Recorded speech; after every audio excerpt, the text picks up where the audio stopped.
যাই, একটা অনুনয় বিনয় করে যাই।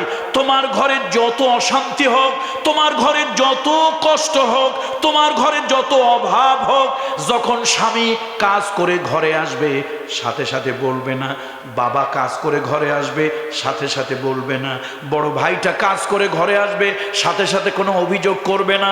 পুরুষ সারাদিন গায়ের ঘাম পায়ে ফেলে, মাথার ঘামগুলি টপ টপ করে পড়ে, সারাদিন কষ্ট করে ঘরে আসলো, আসার পরে যখন মা একটু ভালো ব্যবহার করে, স্ত্রী যখন ভালো ব্যবহার করে, গায়ের ছেঁড়া গেঞ্জিটা শার্টটা খুলে দেয়, একটু পানি দেয়, একটু পাখা দিয়া তালের ভাঙা পাখাটা দিয়ে একটু বাতাস দেয়।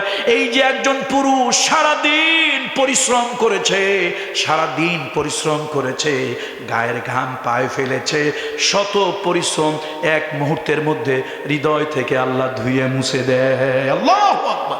পুরুষ যত কাজ করুক, যত কষ্ট করুক, ঘরে এসে মহিলাদের কাছ থেকে একটু ভালো ব্যবহার পায়। আপনার ঘরে দামি গ্লাস নাই, দরকার নাই গ্লাসের, আরে আপনার ঘরে মাটির পেল আছে, প্লাস্টিকের বাটি আছে, একটা সিলভারের বাটি আছে, ওটার মধ্যে একটু পানি নেন, একটু ভাঙা তালের ফাঁকা আছে। আপনারা গরিব মানুষ, ইলেকট্রিসিটির ফ্যান নাই, এয়ার কন্ডিশন নাই, দরকার নাই এয়ার কন্ডিশনের। এই ভাঙা তালের পাখাটা দিয়ে ছেলে কাজ করে আসছে, স্বামী কাজ করে আসছে, একটু বাতাস দেন, গায়ের থেকে শার্টটা ঘামে ভেজা শার্ট অথবা এই দুর্গন্ধযুক্ত শার্ট ছেঁড়া গেঞ্জিটা নিয়ে খুলে নেন, তারপর একটু পাখা দিয়ে বাতাস করেন, এক পেয়ালা পানি, এক বাটি পানি, আপনার তো দামি গ্লাস নাই, দরকার নাই দামি গ্লাসের, এক পেয়ালা পানি দেন।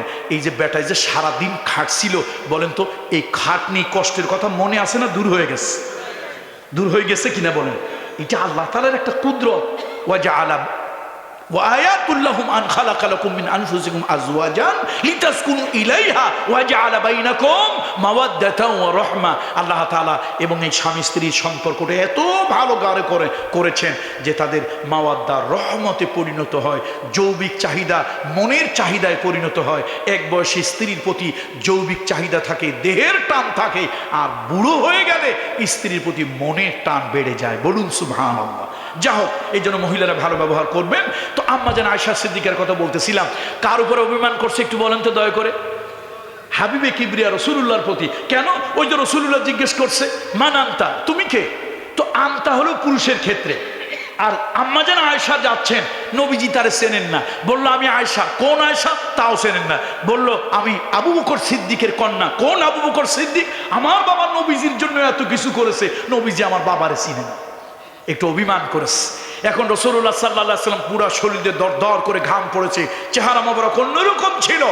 এবার রাসূলুল্লাহ স্বাভাবিক হলেন, আম্মা জান আয়েশাকে একটু মিষ্টি করে ডাকলেন, আমার হুমায়রা কোথায়? স্ত্রীকে এই জন্য মাঝে মাঝে একটু মস্কারা করা, একটু ঠাট্টা করা, স্ত্রীর সাথে একটু তামাশা করা, একটু ভালোবাসা, তার সাথে একটু ব্যবহার করা, অভিনয় করা,